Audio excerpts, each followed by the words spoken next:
కృష్ణా జిల్లా గుడివాడలో హైటెన్షన్ వాతావరణం నెలకొంది. గుడివాడలో వైసీపీ ఆధ్వర్యంలో బాబు షూరిటీ మోసం గ్యారంటీ కార్యక్రమానికి పేర్ని నాని హాజరు కావాల్సి ఉంది. అయితే గత 2 రోజులుగా పేర్ని నాని చేస్తున్న వ్యాఖ్యలపై టీడీపీ క్యాడర్ తీవ్ర ఆగ్రహం వ్యక్తం చేస్తుంది. దీంతో గుడివాడలోని ప్రధాన ప్రాంతాల్లో పోలీసులు భారీగా మోహరించారు. ప్రత్యేకించి నాగవరప్పాడు జంక్షన్ దగ్గర ఏర్పాటు చేసిన వైసీపీ ఫ్లెక్స్ని టీడీపీ శ్రేణులు చింపేందుకు ప్రయత్నించారు. దీంతో అక్కడే ఉన్న ఫ్లెక్స్లు అడ్డుకునేందుకు ప్రయత్నించారు.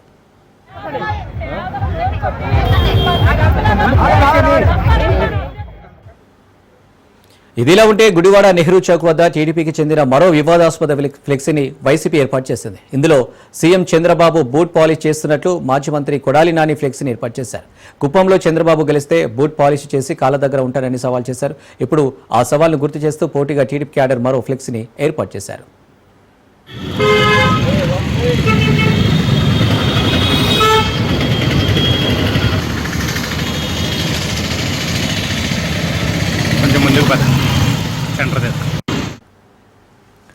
మరోవైపు వైసీపీ కార్యక్రమానికి హాజరు కావాల్సిన కొడాలి నాని అనారోగ్య కారణాలతో దూరంగా ఉన్నారు. కానీ అనారోగ్య పరిస్థితుల దృష్ట్యా గుడివాడ 1 పోలీస్ స్టేషన్కు హాజరై సంతకం చేసి వెళ్లిపోయారు. ఈ నేపథ్యంలో గుడివాడ కే కన్వెన్షన్ సెంటర్ దగ్గరకు టీడీపీ కార్యకర్తలు పెద్ద ఎత్తున చేరుకొని నినాదాలు చేశారు. ఈ నేపథ్యంలో గుడివాడలో హైటెన్షన్ వాతావరణం నెలకొంది.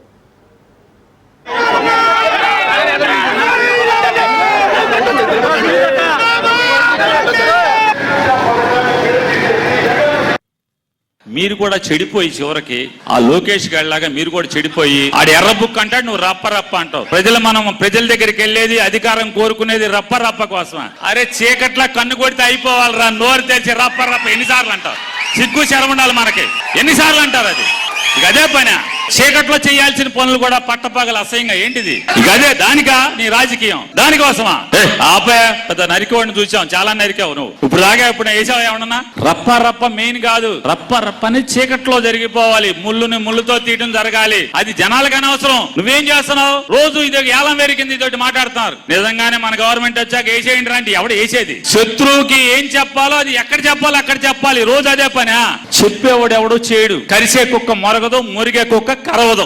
అది తెలుసుకోండి కొంచెం. నీకు చేతనైతే రేపు గవర్నమెంట్ వచ్చిన తర్వాత ఎవడెవడు తప్పుడు వేషాలు వేసాడో ఆయన కరిసేయి. దానికి చెప్పాలి, ఎవడికన్నా చెప్పాలంట. రెండో గండి చెప్పాల్సిన పని లేదు. జరిగిపోవాలి. తర్వాత మీరందరూ కలిసి పలకరించాలి. ఎట్లా జరిగింది, ఏం జరిగింది, ఎవరు చేశాడని వెళ్ళండి. లోకేష్ లాగా ఎర్ర బుక్ అంటే చెప్తున్నా, ఈ ఎర్ర బుక్కే చంద్రబాబు నాయుడు, లోకేష్, పవన్ కళ్యాణ్ మెడకు ఉరితాడైపోతే ప్రజలు నేను అడగండి రేపొద్దున. ఈ ఎర్ర బుక్తోనే ఊరేస్తారు. మన నాయకులు అనేకంటే కూడా పచ్చి గూండాలని మాట్లాడుతూ పచ్చి బూతులు మాట్లాడుతూ నేను ఏం చేశాను? కేవలం నా దారి నేను వస్తున్నాను. ఎవరి మాట అన్నది కూడా లేదు. కారు కూడా అద్దాలు కూడా దించలేదు. నేను దించిపోయినా సరే కారు పగలగొట్టడానికి పెద్ద పెద్ద రాడ్లు తీసుకుని వెనక నుంచి పగలగొట్టేసి పక్క నుంచి అద్దం పగలగొట్టారు. బూతులు మాట్లాడుతూ బయటికి రావే అని మాట్లాడుతూ నేను జిల్లా పరిషత్ చైర్మన్ అయినప్పటికీ కూడా నాకు ఇంత అవమానం జరిగిందంటే ఇంకా సాధారణ మహిళలు ఈ రోజు రోడ్డు పైన తిరిగే పరిస్థితి నాకైతే కనిపించట్లేదు. మరి దీనికి సాక్ష్యంగా కూడా మా వాళ్ళు కాదు ఉన్నది, పోలీసులు, సిఐలు, ఎస్ఐలు, టీడీపీ నాయకులు, గూండాలు, కార్యకర్తలు ప్రతి ఒక్కరు కూడా ఉన్నారు. కావాలని మా మీద హత్యాయత్నం చేస్తూ అనేది ప్రతి ఒక్కరు చూశారు, వీడియోలు కూడా తీశారు. ఎవరైతే ఇలా మాట్లాడారో వారందరిపైన కఠినంగా చర్యలు తీసుకోవాలని చెప్పి ఎస్పీ గారిని డిమాండ్ చేస్తారు. మరి రాడ్లు అవన్నీ ఎక్కడి నుంచి వచ్చినాయండి? ఎక్కడి నుంచి వచ్చినాయి? కారు అద్దం చేత్తో పగలగొడితే పగులుతుందా? మీరు చూసారు కదా విజువల్స్. చేత్తో పగలగొడితే అలా అద్దం బద్దలైపోతుందా? వాళ్ళు క్లాత్లు చుట్టుకున్నారు, లోపల ఐరన్ రాడ్స్ ఉన్నాయి, వాటితో బద్దలు కొడుతున్నాడు. రెండో అద్దం కూడా నా వైపున్న అద్దం కూడా బద్దలు కొట్టడానికి 3 సార్లు ప్రయత్నం చేశాడు. భయంతోనే మేము డోర్ కూడా తీయకుండా లోపలి ఉండిపోయాము గంటన్నర సేపు. తర్వాత మొత్తం పోలీసులందరూ సరౌండ్ చేసి మమ్మల్ని ఇక్కడ తీసుకొచ్చారు. మేము కంప్లైంట్ ఇవ్వడం జరిగింది. ప్రయత్నం చేయట్లేదు. దానికి కారణం మేము ఎందుకు అడిగితే లా అండ్ ఆర్డర్ ఇష్యూ వచ్చేస్తుందండి, గొడవలు అయిపోతాయి, వాళ్ళు తాగేసి ఉన్నారు, వాళ్ళు గుండాలు కాబట్టి మీ పైన దాడి చేస్తారు, మిమ్మల్ని కాపాడుకోవాలి కాబట్టి ఆ బాధ్యత మా మీద ఉంది కాబట్టి మమ్మల్ని సర్ది చెప్పి మమ్మల్ని ఇక్కడికి తీసుకురావడం జరిగింది. 1:20 నేను దిగాలనుకోలేదు. ఎప్పుడైతే మేము ఆ నాగవరపాడు సెంటర్కి వచ్చాము, వచ్చిన తర్వాత మొత్తం గుమ్ము కూడా వేసి గొడవ చేశారు. ఒక 5-10 నిమిషాలు గొడవ చేసిన తర్వాత సరే పోలీసు వాళ్ళు వచ్చి మీరు వేరే రూట్లో తీసుకెళ్దామని చెప్పేసి అంటే సరే అని చెప్పేసి వెనక్కి తిప్పుకున్నాం కారుని.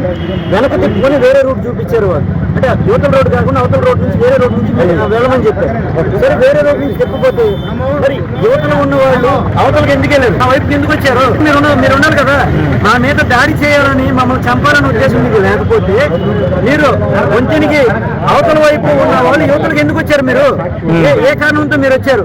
ఏ దురుద్దేశంతో వచ్చారు? అయినా కనీసం ఒక జిల్లా పరిషత్ చైర్మన్ ఆవిడ, ఒక బీసీ మహిళ, మరి ఈ జిల్లాకి ప్రభుత్వం ఆవిడికి మనం సెక్యూరిటీ కానీ ఈ రాష్ట్రంలో సెక్యూరిటీ ఆవిడకే ఇవ్వలేకపోతే మరి సామాన్య మహిళకి మీరు ఏమిస్తారు? ఇంకా మీరేం చెప్పదలుచుకున్నారు? కనీసం కొంచెమన్నా బుద్ధి ఉందా? మరి ఏం పరిపాలన చేస్తున్నారు మీరంతా? రెండోసారి చట్టాలు బదులు కొడితే 1-20 నిమిషాలు అలా కూర్చుని ఉన్నాం ప్రాణభయంతో. ఎందుకంటే ఒక ఆడపిల్ల కనీసం శిక్షణ కూడా ఇవ్వట్లేదు అన్న ఉద్దేశంతో మరి ఈ విధంగా మరి ఏం చేస్తారో, మరి వాళ్ళు ఏం సాధిస్తారో నాకైతే అర్థం కావట్లేదు. అయితే మీ నాయకులు ఉన్నారు, ఆ ఎమ్మెల్యేని అడుగుతున్నా, గుడివాడలో నీ భార్యనో లేకపోతే నీ బిడ్డలో నీ తల్లినో నువ్వు ఇలాగ బూతులు మాట్లాడిస్తావా?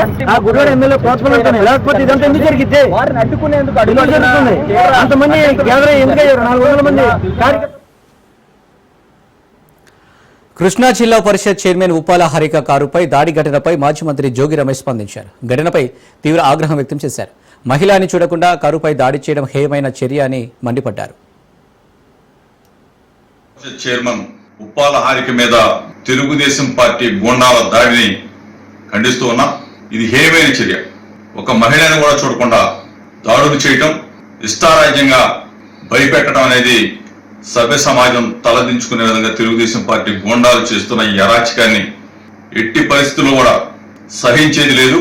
ఇంత దిగజారిపోయి మహిళల మీద దాడులు చేసే సంస్కృతికి తెలుగుదేశం పార్టీ, చంద్రబాబు నాయుడు దీన్ని ప్రోత్సహిస్తున్నాడంటే ఎట్టి పరిస్థితుల్లో కూడా ఊరుకునే ప్రసక్తి లేదు. రేపు జరగబోయే పరిణామాలు ఏ విధంగా ఉంటాయో దానికి ఆలస్యం మీరే పోస్తా ఉన్నారు. సహనంగా ఉన్న మమ్మల్ని రెచ్చగొడతా ఉన్నారు. మేమేమి చేతకాని వాళ్ళు అనుకుంటా ఉన్నారా? గౌడు కులస్తులంటే దత్తమ్మలు అనుకున్నారా చంద్రబాబు నాయుడు గారు? ఇది హేయమైన చర్య. తక్షణం ఇటువంటి దాడులను ఆపండి, లేకపోతే తెలుగుదేశం పార్టీకి, చంద్రబాబు నాయుడికి బుద్ధి చెప్పవలసిన రోజు దగ్గరలోనే ఉందని చెప్పేసి తెలియజేస్తామన్నా, హెచ్చరిస్తాం. దేశ జాతీయ భాష హిందీపై ప్రకంపనలు చెలరేగుతూనే ఉన్నాయి. గత కొంతకాలంగా తమిళనాడు హిందీని తీవ్ర వ్యతిరేకిస్తుండగా ఆ రాష్ట్రం సరసన మరికొన్ని చేరాయి. ఈ నేపథ్యంలో హిందీపై ఏపీ డిప్యూటీ సీఎం చేసిన కామెంట్స్ సంచలనంగా మారాయి. హైదరాబాద్లో నిర్వహించిన హిందీ దివస్ కార్యక్రమంలో Janasena chief AP deputy CM కీలక వ్యాఖ్యలు చేశారు. హిందీని ప్రేమిద్దాం, మనదిగా భావిద్దామన్నారు. విదేశీయులు మన భాష నేర్చుకుంటున్నారన్న పవన్, మనం హిందీ అంటే ఎందుకు భయపడాలి అని ప్రశ్నించారు. హిందీ జబర్దస్త్ వస్తువు ఏమీ కాదని, జర్మనీ ఇతర భాషలు నేర్చుకుంటున్నాం, కానీ హిందీతో రాజకీయాలు చేస్తున్నారని మండిపడ్డారు. మాతృభాష అమ్మ అయితే పెద్దమ్మ భాష హిందీ అవుతుందన్నారు.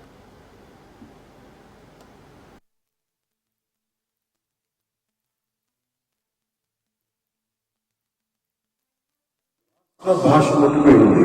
ఇంట్లో మాట్లాడుకోవడానికి మాతృభాష ఉంది, కానీ మన ఇంటి సరిహద్దులు దాటితే మనకి రాజభాష హిందీ. ప్రపంచం మొత్తం విడిపోవడానికి కారణాలు ఎత్తుకుంటాం, కానీ మన దేశం మొత్తం ఈ రోజున కలవడానికి, ఏకం కావడానికి ఈ రోజున మన రాష్ట్ర భాషని వెతుక్కుంటాం, అది హిందీ. నేను అలాంటి రాష్ట్ర భాష హిందీని నేను స్వాగతిస్తాను. ద్రావిడ భాషలు కావచ్చు, తెలుగు, తమిళ, కన్నడ, మలయాళం ఏ భాషలు కావచ్చు, దేశంలోని అన్ని భాషలు కావచ్చు, మన మాతృభాష మీద మన గౌరవం. మన మాతృభాష అమ్మ అయితే, మన అమ్మ భాష అయితే దాని మన పెద్దమ్మ భాష. విద్య, వైద్యం, వ్యాపారం, ఉపాధి, వీటన్నిటికీ అన్ని భాషలు, వీటి కోసం అన్ని భాషలు, మాండలికాలు, గోడలు ఛేదించుకొని వెళ్ళిపోవడం ఈ అవసరం కోసం. ఇలాంటి సమయంలో హిందీ వృద్ధులకు హిందీని వ్యతిరేకించడం రాబోయే తరాల అభివృద్ధిని పరిమితం చేస్తుంది. కలవడం అంటే, మన హిందీని నేర్చుకోవడం అంటే మన ఉనికిని కోల్పోవడం, మనం మరింత బలం చేకూర్చు. ఇంకొక భాషను అంగీకరించడం అంటే మనం ఓడిపోవడం, కలిసి ప్రయాణించడం. హిందీని రాష్ట్ర భాషగా అడగటం అంటే, రాష్ట్ర భాషగా ఉండటం అంటే it is not a submission, it is an addition. Highest population మాట్లాడే థర్డ్ హైయెస్ట్ లాంగ్వేజ్ బట్ దాన్ని నేర్చుకోవడంలో అడ్వాంటేజెస్ ఉన్నాయి కానీ డిసడ్వాంటేజ్ ఎప్పుడు చూడ. ఉర్దూని యాక్సెప్ట్ చేసి, పర్షియన్ యాక్సెప్ట్ చేసి, ఉర్దూని యాక్సెప్ట్ చేసి హిందీని మీరు మామూలుగా రుద్దుతున్నారనేది చాలా చాలా అవివేకం. ఇప్పుడు accept Urdu, why don't we accept Hindi? What is the problem? అందుకు మీకు ఒక్కసారి ఈ రోజుల్లో south Indian films 31% of the films హిందీలో 70 రెవెన్యూ. వ్యాపారానికి హిందీ కావాలి, వ్యాపారానికి హిందీ కావాలి, నేర్చుకోవడానికి Hindi. That's my question on this. అందుకని నేను మనస్ఫూర్తిగా 2000 ఎప్పుడో ఒక సినిమా చేసినప్పుడు, ఒక సినిమా కుషియన్ సినిమా చేసినప్పుడు, that is my commitment to my రాష్ట్ర భాష, నా భాష ఇది, నా హిందీ. నేను మేరా జహాన్ అని పెట్టానంటే ఆ రోజు నాకున్న హిందీ రాష్ట్ర భాష వల్ల ఎందుకు ఒక తెలుగు సినిమాలో హిందీ పాట ఎందుకు పెట్టాల్సి వచ్చిన అవసరం వచ్చిందంటే, ఇది మాతృభాష నా తెలుగు అయితే నా రాష్ట్ర భాష హిందీ చెప్పడానికి చేసింది. సినీ నటుడు ప్రకాష్ రాజ్ పవన్ చేసిన వ్యాఖ్యలపై తీవ్రంగా స్పందించారు. ది రాజ్యభాష అంటూ పవన్ కళ్యాణ్ చేసిన వ్యాఖ్యలపై ట్విట్టర్లో విమర్శించారు. ఈ రేంజ్కి అమ్ముకోవడమా, చీచి, జస్ట్ ఆస్కింగ్ అంటూ పవన్ మాట్లాడిన వీడియోను షేర్ చేశారు. దీనికి జనసేన కూడా ప్రకాష్ రాజ్కు కౌంటర్ ఇచ్చింది.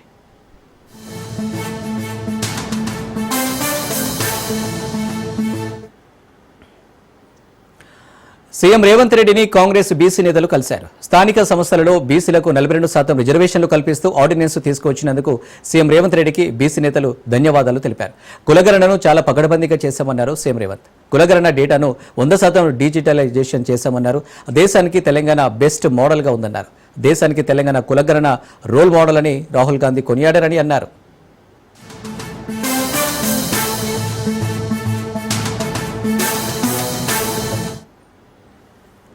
కొంతమంది రాజ్యాంగ అతీత శక్తులుగా పనిచేస్తున్నారని విమర్శించారు ఎంపీ మల్లు రవి. రాజ్యాంగాన్ని పరిరక్షించుకోవాల్సిన ఆవశ్యకత ఎంతైనా ఉందన్నారు. రాజ్యాంగం ప్రజలకు శ్రీరామ రక్ష అని, దేశంలో రాజ్యాంగం అత్యుత్తమైనదన్నారు. వరంగల్ ఎమ్మెల్యేల సమావేశం నుంచి వాతావరణంలో జరిగిందని, 2 వర్గాల నుంచి రిపోర్టులను పరిశీలించి ఆమోదయోగ్యమైన నిర్ణయం తీసుకుంటామన్నారు. మాత్రమే చేయాలనే విషయాన్ని ఎప్పుడో రాజ్యాంగంలో చెప్పారు. కానీ కొంతమంది రాజ్యాంగ అతీత శక్తుల్లాగా ఆలోచించి పనిచేయటం, హైకోర్టుల్లో, సుప్రీంకోర్టుల్లో వారు తీసుకున్నటువంటి నిర్ణయాలను కొట్టేసిన సందర్భాలు కోకొల్లలుగా ఉన్నాయి. అటువంటి పరిస్థితి రాకుండా ఉండాలంటే రాజ్యాంగాన్ని గౌరవించాలి, రాజ్యాంగాన్ని అర్థం చేసుకోవాలి. అర్థం చేసుకొని వాళ్ళు అర్థం చేసుకునే విధంగా అధికారుల ద్వారా చెప్పించుకొని వినాలి. వినకపోతే వారు తీసుకునే నిర్ణయాలు కానీ వారి పరిపాలన కానీ వ్యతిరేకంగా కోర్టులు నిర్ణయాలు ఇచ్చేటటువంటి హక్కు రాజ్యాంగమే జడ్జెస్కి ఇచ్చింది. రాజ్యాంగం మొత్తాన్ని వ్యతిరేకంగా పనిచేస్తే చిన్న జిల్లా స్థాయి, తాలూకా స్థాయి కోర్టు నుంచి రాష్ట్ర స్థాయి కోర్టు, హైకోర్టు, దాని తర్వాత సీఎం రేవంత్ రెడ్డికి దమ్ముంటే అసెంబ్లీ ఏర్పాటు చేయాలని, మేమేం చేశామో మీరేం చేశారో చర్చిద్దామని మాజీ మంత్రి హరీష్ రావు సవాల్ విసిరారు. సీఎం రేవంత్ రెడ్డి అన్ని అబద్దాలే మాట్లాడుతున్నారని ఎద్దేవా చేశారు. మహారాష్ట్రలో కురిసిన వర్షాలతో గోదావరి నీళ్లు పారుతున్నా కాంగ్రెస్ ప్రభుత్వం కాళేశ్వరం కూలిందని మోటార్లు ఆన్ చేయడం లేదని హరీష్ రావు విమర్శించారు.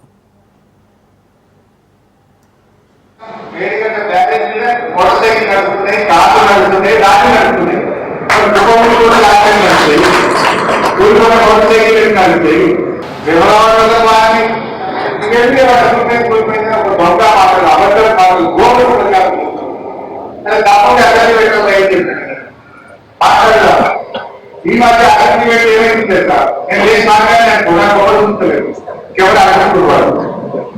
లేకపోతే నేను మాట్లాడుతూ నాకు కనిపిస్తే కనిపిస్తే బయట లేదు. ఏమైనా లేవు, ఎంతసేపు మాట్లాడదామని తయారైంది పైకి తీసుకునేవాడి అతన్ని ఒకటే ఎదుర్కొంటున్నాను. అంటే నాకు బయటైంది మాట్లాడడం. సత్తాకే, దమ్ముకే, పనిచేసే గుణంకే నువ్వు నిజంగా పనిచేస్తుంటే పెట్టు అందరికీ మాట్లాడదాం. నువ్వేం చేసినామో నేనేం చేసినామో మాట్లాడే డబ్బు లేదని అసలు మీరు సలహాలు అన్ని కొట్టే మాట్లాడు, అన్ని అబద్ధాలు మాట్లాడడం తప్ప నిజాయితీ మాట్లాడే పరిస్థితి. కాంగ్రెస్ ప్రభుత్వంపై ఎమ్మెల్సీ కవిత తీవ్ర స్థాయిలో విమర్శలు గుప్పించారు. రేవంత్ బస్తీ మీద సవాల్ అంటాడు, తెల్లారే పరారు అంటాడన్నారు ఆమె.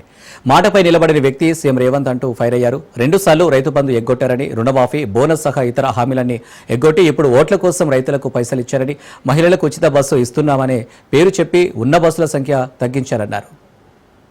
అడగండి అమ్మ కూడా పెట్టది. ఈ రేవంత్ రెడ్డి అయితే అసలే పెట్టాడు. కాబట్టి బరాబర్ అడగాలి. వాళ్ళు ఎవరు ఇక్కడికి వచ్చినా హైడ్రాన్ పెట్టింది కొత్తగా హైదరాబాద్ లో. ఏంది ఓన్లీ పేదోళ్ళ గుడిసెల మీదకి బుల్డోజర్ పోతుంది. పెద్దోళ్ళ దగ్గరికి పోయే దమ్ము లేదు, ధైర్యం లేదు. పోతావా మరి పెద్దోళ్ళ దగ్గరికి అని అంటే బస్తీ మీద సవాల్ అంటాడు, తెల్లారులేస్తే పరారు అంటాడు. సీఎం గారు మాటలు ఎక్కువ గానీ పని తక్కువ ఉన్నది. ఇప్పుడు లోకల్ బాడీల ఎన్నికలు వస్తున్నాయి. వచ్చినప్పుడు మీకున్నటువంటి బాధను, దుఃఖాన్ని ఖచ్చితంగా చూపెట్టాలి. కాంగ్రెస్ పార్టీకి వ్యతిరేకంగా ఓటేస్తేనే వాళ్ళు తవ్వకొస్తారు. ఇంకా 3 ఏళ్లు పరిపాలన సక్కగా చేస్తారు. ఇప్పుడు ఏం చెప్తారు వాళ్ళు వచ్చి మిమ్మల్ని లోకల్ బాడీస్ లా రైతు బంధు వేసినాం మేము, లోకల్ బాడీస్ లో ఓటేయమంటారు. కానీ ఒకటేసారి వేసిరు. ఎగ్గొట్టిన కిస్తీలు ఎన్ని ఉన్నాయి అది అడుగుర్రి. 2 కిస్తీలు ఎగ్గొట్టి ఒక్కసారి వేసి వచ్చి ఓటేయమని అడుగుతాడు సీఎం గారు. అన్ని గివే కథలు. రుణమాఫీ సరిగా వేయలేదు, రైతు భరోసా గదే పని, బోనస్ ఇస్తామన్నారు అది గదే పని. అన్నిటికన్నా ఒక మాట గుర్తుపెట్టి ఇవాళ కాంగ్రెస్ వచ్చే రేవంత్ రెడ్డి వచ్చి ఏమంటారు, నువ్వు ఫ్రీ బస్ ఇస్తాం లేడీస్ కన్నా. మంచిదే, ఆడోళ్ళు కూర్చోడానికి ఇయ్యని. కానీ 5 జాగల 10 బస్సులు ఎక్కాలి. ఎందుకయ్యో తెలంగాణ వచ్చినాక ఏం చేసినాం మనం? 2 ఉంటే 5 బస్సులు చేసుకున్నాం. ఇప్పుడు 5 ఉన్నాయి, 10 అయ్యి. నువ్వు ఫ్రీ ఏమని ఇబ్బంది ఏం లేదు కదా. ఎంత ఇబ్బంది ఉంది? నిలబడిపోయేదానికి 25 రూపాయలు పెట్టుడెందుకు? నేను మీ పక్షాన రేవంత్ రెడ్డి గారిని డిమాండ్ చేస్తున్నా, మీరందరూ ఒప్పుకుంటే మన కాకునూరు కానీ తెలంగాణ మొత్తంలో కానీ ఫ్రీ బస్ ఇచ్చినా మంచిదే. కానీ స్థానికంగా ఉన్నటువంటి నాయకులందరినీ కూడా నేను కోరుతున్నా, ప్రజలు ఇచ్చే అప్లికేషన్ 1కి 10 సార్లు తీసుకుపోని. ఈ ప్రభుత్వం పనిచేసే ప్రభుత్వం కాదు. ప్రశ్నించి వాళ్ళను ఓటనీయకుండా వేస్తేనే పనిచేస్తారు. 1కి 10 సార్లు.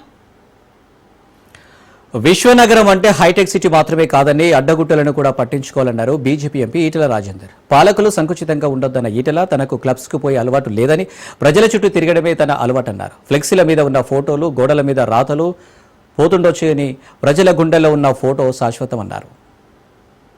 అన్నిటికీ 100 కోట్లు 200 కోట్లు అయితే కాదు, అన్నిటికీ వేసి మొత్తం మార్చి చూపించాలి. అంటే ఎట్లా ఉంటుంది పని? మనకు ఊళ్ళలో పోతుంది, అంతా ఊళ్ళో బాగుంది.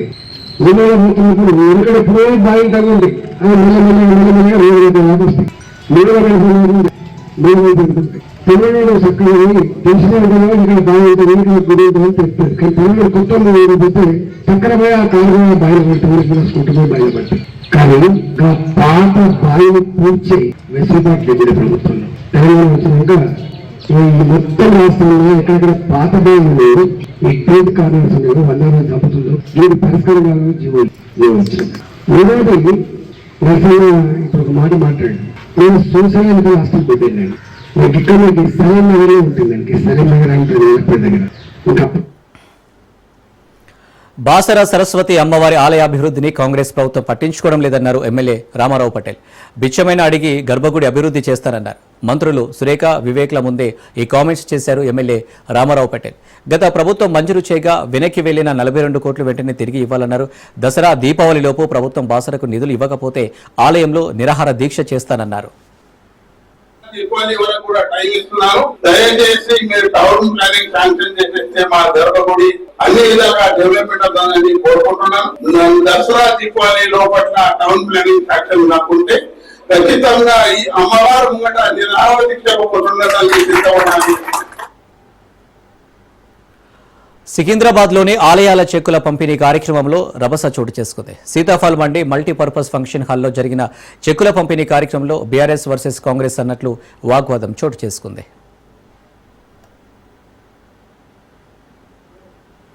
ఇది మా ఎమ్మెల్యే క్యాంపు కార్యాలయం, మా ఇష్టమని బీఆర్ఎస్ కార్పొరేటర్లు నినదించారు. దీంతో మాట పెరిగి ఉద్రిక్తతకు దారితీసింది. అయితే ఉద్రిక్తతల మధ్య వేం నరేందర్ రెడ్డి, పద్మారావు గౌడ్ చెక్కులు పంపిణీ చేసి వెళ్లిపోయారు.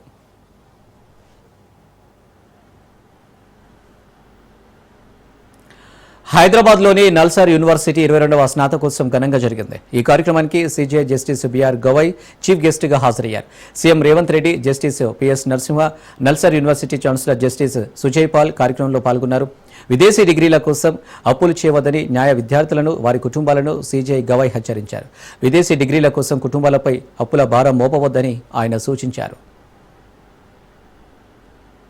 Being an effective advocate requires not just stamina, but nimbleness. Every relevant fact in the case must be there at the forefront of your mind. Every document must be at your fingertips, unquote. Let me speak now of something we rarely speak of in such grand ceremonies, the mental health. This profession can be isolating and emotionally taxing. The hours are long, the expectations high. The culture sometimes ruthless. You will feel pressure, not just to succeed, but also to appear to be successful. Many hide their struggles. I urge you not to. Find your community.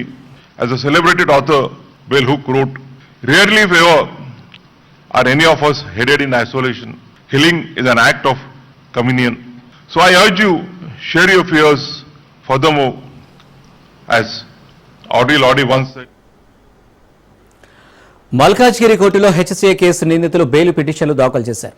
5 నిందితులు HCA అధ్యక్షుడు Jaganmohan Rao, treasurer Srinivasarao, CEO Sunil, Rajender Yadav, కవిత bail పిటిషన్లు దాఖలు చేశారు. మరోవైపు HCA కేసులో custody petition దాఖలు చేశారు CID అధికారులు.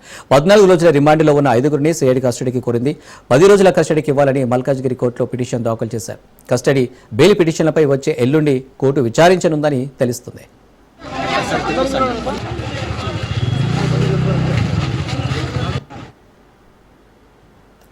తిరుపతి జిల్లా వెంకటగిరిలో టీడీపీ వైసీపీల మధ్య మాటల యుద్ధం కొనసాగుతోంది. ఎమ్మెల్యే కురుగొండ్ల రామకృష్ణ వెంకటగిరిలో మెనుకార్డులా వసూలు చేస్తున్నారని వైసీపీ ఇన్ఛార్జి నేదురుమల్లి రామ్కుమార్ రెడ్డి ఆరోపించారు. దీంతో నేదురుమల్లి వ్యాఖ్యలకు ఎమ్మెల్యే కురుగొండ్ల బహిరంగంగా ఛాలెంజ్ విసిరారు.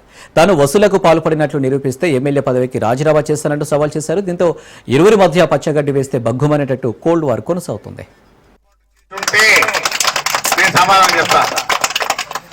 ప్రభుత్వ పొలాలు ఆక్రమణ కూడా తెలుసు. వాళ్ళ మీద మాత్రం కఠిన చర్యలు తీసుకుంటాం.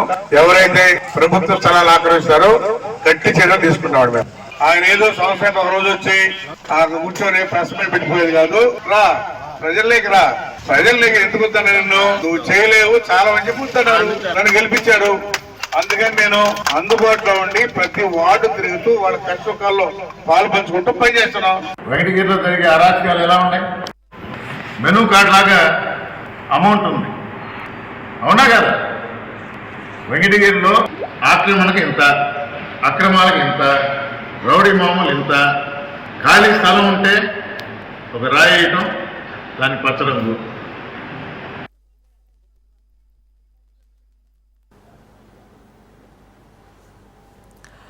కడప వైఎస్ఆర్ ఆర్కిటెక్చర్ యూనివర్సిటీ విద్యార్థులకు కాంగ్రెస్ అధ్యక్షురాలు షర్మిల అండగా నిలిచారు. గత ప్రభుత్వ హయాంలో సీఓఏ అనుమతులు లేకుండా అడ్మిషన్లు చేశారని షర్మిల తెలిపారు.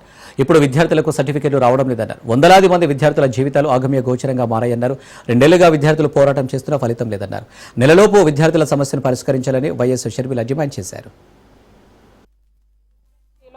అడ్మిట్ చేసుకోవడం జరిగింది, కానీ అడ్మిట్ చేసుకున్నప్పుడు కౌన్సిల్ ఆఫ్ ఆర్కిటెక్చర్ దగ్గర నుంచి లైసెన్స్ లేకుండానే వీళ్ళని అడ్మిట్ చేసుకోవడం జరిగింది. అలా 3 years కొనసాగింది. అసలు లైసెన్స్ లేకుండా వీళ్ళని అడ్మిట్ చేసుకోవడంతో ఇప్పుడు వీళ్ళ కోర్సు కంప్లీట్ అయిపోయినా కూడా వాళ్ళకి అసలు ఎన్రోల్మెంట్ నంబర్సే లేవు. కాబట్టి వీళ్ళ కోర్సు కంప్లీట్ అయినట్టు వీళ్ళ సర్టిఫికెట్ రావడంలో ఇబ్బందులు ఫేస్ చేస్తున్నారు. దీనికోసమనే వైఎస్ఆర్ కడప జిల్లాకు వెళ్ళినప్పుడు కాంగ్రెస్ పార్టీ తరఫున నేనే వెళ్ళడం జరిగింది. వాళ్లకు మద్దతు ప్రకటించడం జరిగింది. వీళ్ళ సర్టిఫికెట్లు వచ్చేటట్టు చూడమని మేము అక్కడ వీసీని డిమాండ్ చేయడం జరిగింది. తెలుగుదేశం పార్టీని, కూటమి ప్రభుత్వాన్ని డిమాండ్ చేయడం. అహ్మదాబాద్ విమాన ప్రమాదంపై ఏఏఐబీ ఇచ్చిన ప్రాథమిక నివేదికపై కేంద్ర మంత్రి రామ్మోహన్ నాయుడు స్పందించారు. విమాన ప్రమాదంపై అప్పుడే ఒక నిర్ణయానికి రావద్దని, తుది నివేదిక వచ్చే వరకు వేచి చూడాలని సూచించారు. ప్రపంచంలోనే అత్యంత ప్రతిభ కలిగిన పైలట్లు, సిబ్బంది భారత్లో ఉన్నట్లు చెప్పారు. ఇలాంటి సమయంలో ఎలాంటి నిర్ధారణకు రాకుండా తుది నివేదిక కోసం వేచి చూద్దామని వెల్లడించారు. Appreciate the job done by AIB, a very commendable job. It was a very challenging task. In fact, for the first time, safely securing the black box and trying to decode the data and everything being done in India itself in the lab in Delhi for AIB, first of its kind. So I'd like to appreciate all the efforts they have put in to do a very transparent, very mature, professional way the investigation has been done, and also all the international protocols have also been respected and followed. And regarding the report, this is a preliminary report right now. and from the ministry we are analyzing the report, but I think it would be better if we can comment on it once the final report comes in. So we are coordinating with AIB also. Whatever support or resources they need, we'll be providing to them, but AIB will be the primary investigating agency into this, and are hoping that as soon as possible the final report also comes in so that we can arrive at some conclusion. So right now, like the report has only stated within that there are multiple other things also that need to be looked into before preparing the final report. So we want the final report to come in to look at things. So let us wait till then. No, not. Srikalahasti యువకుడు Srinivasulu alias Rayudu హత్య case మిస్టరీపై దర్యాప్తు కొనసాగుతుంది. చెన్నై సమీపంలో రాయుడు మృతదేహం లభ్యమైంది. ఈ కేసులో 5గురిని చెన్నై పోలీసులు arrest చేశారు. నిందితులు శ్రీకాళహస్తి నియోజకవర్గం జనసేన పార్టీ ఇన్ఛార్జి వినుత కోట, ఆమె భర్త చంద్రబాబుతో పాటుగా మరో 3గురిని పోలీసులు అదుపులోకి తీసుకున్నారు. మరోవైపు వినుతను పార్టీ నుండి జనసేన హైకమాండ్ సస్పెండ్ చేసింది.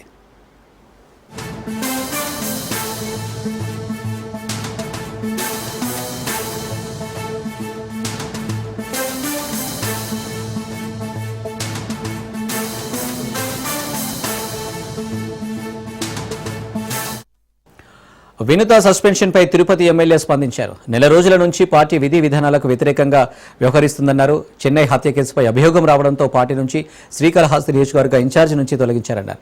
పార్టీ విధి విధానాలకు వ్యతిరేకంగా వ్యవహరిస్తే చర్యలు తీసుకోవడం జరుగుతుందన్నారు. హత్య కేసులో అభియోగం రావడంతో హైకమాండ్ ఆదేశాల మేరకు పార్టీ నుంచి బహిష్కరించామన్నారు.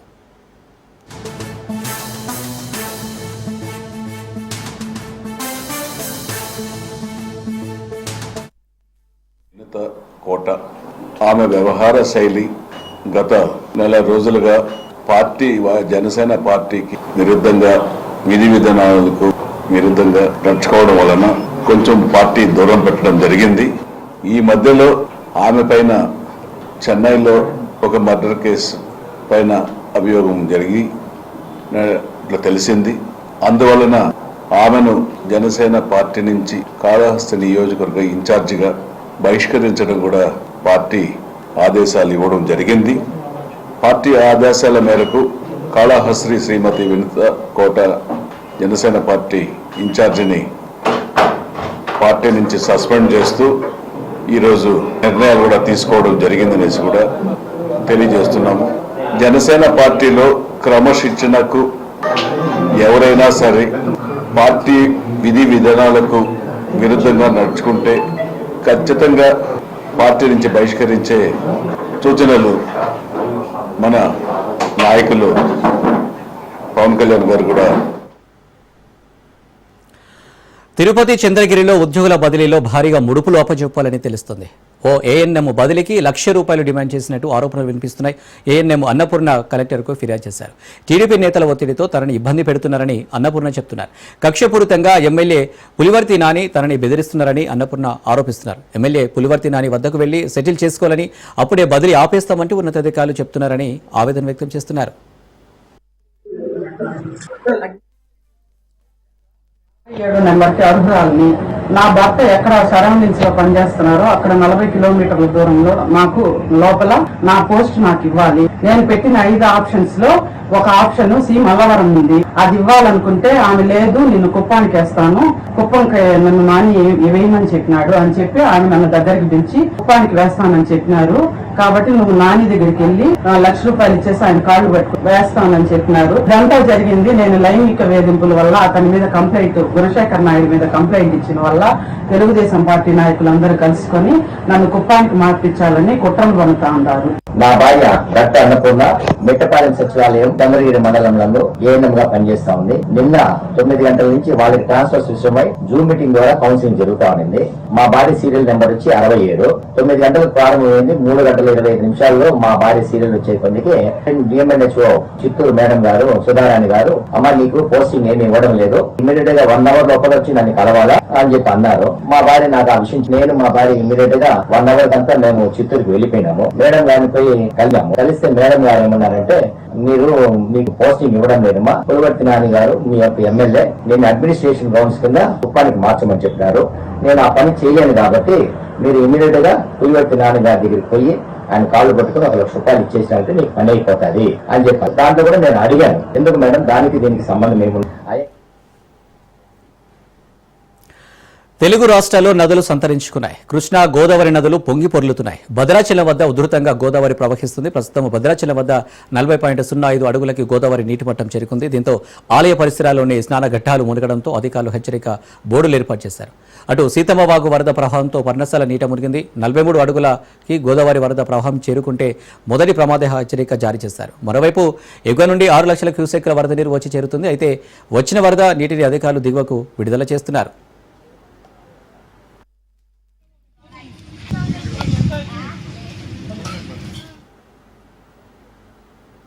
శ్రీశైలం జలాశయానికి వరద ఉధృతి కొనసాగుతుంది. 3 గేట్ల ద్వారా నీటి విడుదల చేస్తున్నారు. ప్రాజెక్టుకు ఇన్ఫ్లో 1,37,635 క్యూసెక్లు ఉండగా అవుట్ఫ్లో 1,48,535 క్యూసెక్లు ఉన్నాయి.